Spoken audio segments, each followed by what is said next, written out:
बिस्मिल्लाहिर्रहमानिर्रहीम। हाँ जी, रूटीन में जो लेक्चर नंबर 11 था, ज़ाहिर है इससे कनेक्टेड है। उसमें हमने क्या काम किया, ये पाथ बताया था कि पाथ वहाँ डिपेंडेंट था, इंडिपेंडेंट नहीं था। अगर हम इस रास्ते से यहाँ पहुंचे तो और आंसर था, इस रास्ते से पहुंचे और आंसर था, वहां इस रास्ते से आए से तो और आंसर था।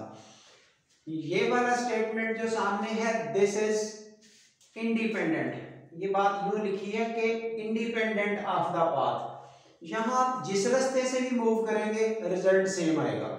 इससे अगले लेक्चर में इंशाल्लाह आपको वो कंडीशन मिल जाएगी, आपको वो प्रॉपर हैंडलिंग मिल जाएगी कि हमें देख के कैसे पता चलेगा जहां ये इंडिपेंडेंट ऑफ द पाथ है, यहां ये डिपेंडेंट ऑफ द पाथ है। सो इस वक्त वर्किंग देखिए। हाँ जी, ए एक उसी तरह वेक्टर फंक्शन है, ए डॉट डी आर हमें फाइंड आउट करना है, जिसको लाइन इंटीग्रल बोलते हैं, फ्रॉम 0 0 टू 2 4, यहां से यहां पहुंचना है वाया दिस रूट। पहला क्वेश्चन क्या है, along straight line y equal to 2x, ये है वो स्ट्रेट लाइन। और दूसरा रास्ता है वाया पैराबोला, ये y equal to x square, parabola के थ्रू वही पहुंच रहे हैं। तीसरा रास्ता है c, पहले यहां से यहां पहुंचे c1 के थ्रू, फिर यहां से यहां पहुंचे। हाँ जी, a डॉट डी आर, उसी तरह से डी आर की वैल्यू लिखी, ये डी जी हर दफा लिखा जाता है, ये प्लेन की वजह से जीरो है, क्योंकि एक्स वाई प्लेन में काम कर रहे हैं, जी कंपोनेंट ही जीरो होता है। अगर लिख हो रहा है तो वो डॉट प्रोडक्ट में खत्म हो रहा है।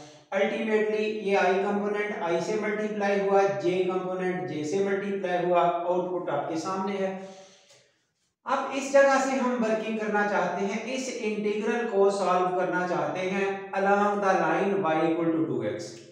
तो ये देखिए टेंशन किस तरह की है यहाँ पर, ये बार बार क्यों बताया जा रहा है, ताकि आप इस पोजीशन में आ जाए कि सारे कुछ पर ग्रिप हो जाए।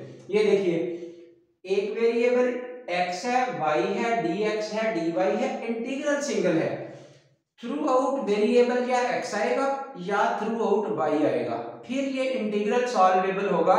अदरवाइज आप किसको कांस्टेंट समझें, किसको वेरिएबल समझें, ये इशू है। इसलिए कंप्लीट एक वेरिएबल में लाने के लिए ये आपको पहले क्वेश्चन की तरह स्टेटमेंट में ही बता दिया y इक्वल टू 2x, ये आपको चेंज ओवर मिल चुका है। अगर ये चेंज ओवर ना हो, जैसा कि ये थर्ड पार्ट में फिर से नहीं है, हम पिछले दोनों लेक्चर्स में ये बात बार बार कर चुके हैं, अगर वो चेंज ओवर मौजूद ना हो तो हम फाइंड आउट भी कर लेते हैं। फिलहाल ये पहले ही मौजूद है, इसलिए यहां से डी लगाया इधर, डी लगाया इधर, डिफरेंशियल ऑफ y, इधर 2 कांस्टेंट, डिफरेंशियल ऑफ x हो गया dx। ये चेंजेस हो रही है, ये देखिए इस y की जगह, इस y की जगह जिस पर गुड लगाया, ये आपके पास आ चुका ये 2x, जिस पर गुड लगाया गया, ये पहले वाला 2x अपनी जगह, ये वाला, और ये y की जगह। आगे dx का मसला ही नहीं, इधर ये जिस y पर गुड लगाया, इधर 2x पर गुड लगाया, ये उसके बाद ये y पर गुड लगाया, ये 2x पर गुड लगाया, ये आपको जो dy है उसकी जगह पर ये देखिए कीमत 2dx कहां से मिली, ये उसका डिफरेंशियल, उसको भी तो x में चेंज करना था। हाँ जी, अब ये सिंपलीफिकेशन आपका काम है, ब्रैकेट सारी खोल खुलवा के, स्क्वायर खोल के लिखे हुए हैं तमाम स्टेप्स, लेकिन उन पे हम तबसरा करने से फायदा। सो इस जगह पहुंचे, यहां से इंटीग्रेशन सॉल्व की, after the solution result is 80। बड़े लेवल पे ये काम नहीं चलता कि हम इस छोटी छोटी इंटीग्रेशन को करें। सीखनी है तो आपको रास्ता बता दिया है कि हाउस ऑफ मैथमेटिक्स पर छोटे लेवल की इंटीग्रेशन एफएससी की तमाम अपलोडेड है, लेक्चर वाइज। आप अगर समझना चाहते हैं किसी भी स्टेज पे तो एक एक करके समझते जाइए, आपको ये वन क्लियर हो जाएगा। If somebody thinks that he doesn't know about integration. हाँ जी, दूसरा part along the parabola this. अब इसके थ्रू मींस ये जो कर्व आ रही है इसके थ्रू यहां पहुंच रहे हैं। चेंज ओवर आपको फिर से दे दिया, ये y equal to x square, इससे आप चेंज कर सकते हैं y और x को। ये ले d इधर लगाए, d इधर लगाए, जब इधर d लगाया dy हो गया, इधर एक्स स्क्वायर का डिफरेंशियल कैसे हल किया जाएगा, ये देखिए तो differential of x square power formula से 2x और बाद में पावर के अंदर वाले का डिफरेंशियल, ये डेरिवेटिव के तरीके के मुताबिक। सो ये रहा 2x dx।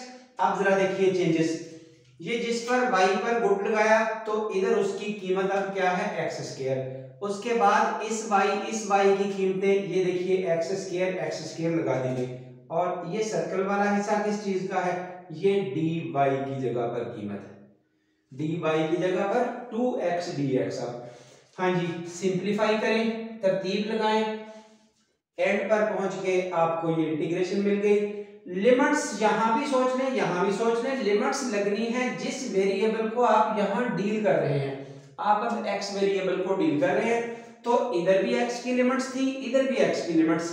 x की लिमिट यहां x 0 है, यहां x 2 है, 0 से 2। अगर ये क्वेश्चन y की लिमिट के साथ हल करना होता, इधर y 0 है, इधर y 4 है, फिर लिमिट 0 to 4 होती। फिलहाल ये आपका वो भी 80 आ चुका, वो भी 80 आ चुका। यहां तक समझ आ गई कि रूट डिपेंड नहीं कर रहा, रूट का इशू नहीं है।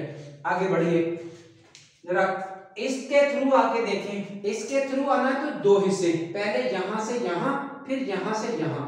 तो ये जो स्लोप और लाइन का इशू है, मेरे ख्याल में अब भी काफी हद तक मुझे डिस्कस नहीं करना बनता कि यहां से यहां जाना है तो लाइन की slope change in y over change in x 0 हो गई। इस पॉइंट को यूज करें या इस पॉइंट को यूज करें तो ये 0 0 वाला कैलकुलेशन में आसान है।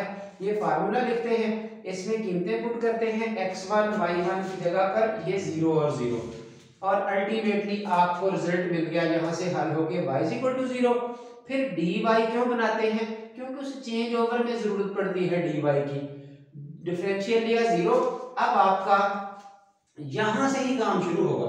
फ्रॉम 1 वी हैव, उस 1 में कीमतें पुट करते जाइए, ये वाली y की जगह 0, dy की जगह 0। अब y और dy 0 लगता गया, आफ्टर सेटअप खत्म होने से 0 बचा, 0 का इंटीग्रल कांस्टेंट होता है, ये रहा कांस्टेंट।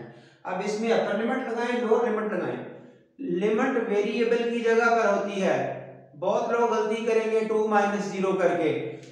नोट दिस स्टेप, अगर ये x 0 होता तो बिल्कुल ठीक है आपकी बात, आप सही सोच रहे हैं कि अपर लिमिट 2 लोअर लिमिट 0, लेकिन कहां, वेरिएबल की जगह पर।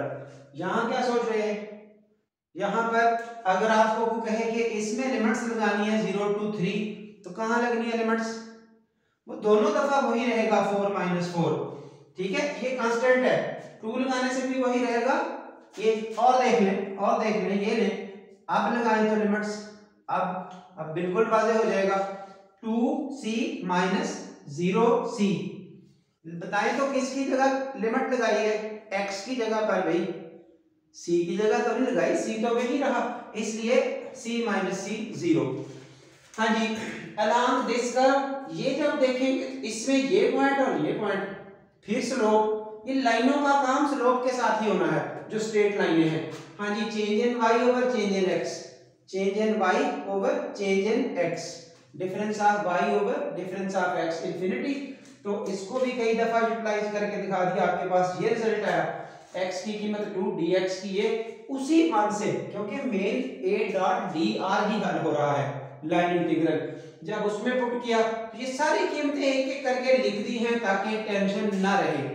कोई बच्चा भी इसको थोड़ी सी तवज्जो से देख रहा है, सुन रहा है तो मसला है ही नहीं।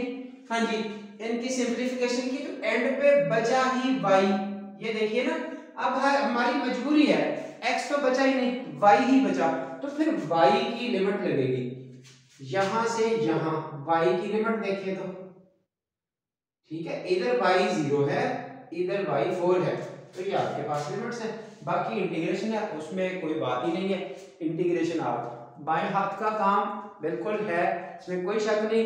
जो भी बच्चे मैं फिर कह रहा हूं नहीं सीख के आए इंटरमीडिएट क्लास में, अभी भी नहीं समझ रहे, तो वही समझ लें, हाउस ऑफ मैथमेटिक्स से समझ लें, इंशाल्लाह याद करेंगे उस इंटीग्रेशन को, समझ के सुन के कुछ पढ़ा है, या आइंदा के लिए ये किसी को नहीं कहा करेंगे कि इंटीग्रेशन बहुत मुश्किल है, वो जस्ट लेक्चर सुन के देख लें। हर किसी को इंटीग्रेशन पहले पढ़ा करेंगे कि ये तो कोई काम ही नहीं है, डरते बरते जितनी देर रहना है तो डरते रहें। ठीक है, हमारा काम इंटीग्रेशन का खत्म हुआ। लाइन इंटीग्रल के हवाले से ये 80 80 80 हर तरह से आंसर सेम है, विच शोज दैट जो लाइन इंटीग्रल है वो पाथ पर डिपेंड नहीं करता, इंडिपेंडेंट ऑफ द पाथ है। That's it.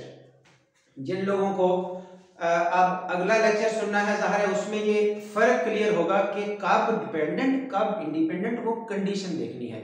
यहाँ तक का काम अगर अच्छा लगा तो फिर लाइक बनता है, शेयर करना भी बनता है, चैनल को भी फॉरवर्ड करना बनता है, इसको सब्सक्राइब करना बनता है। Thank you so much.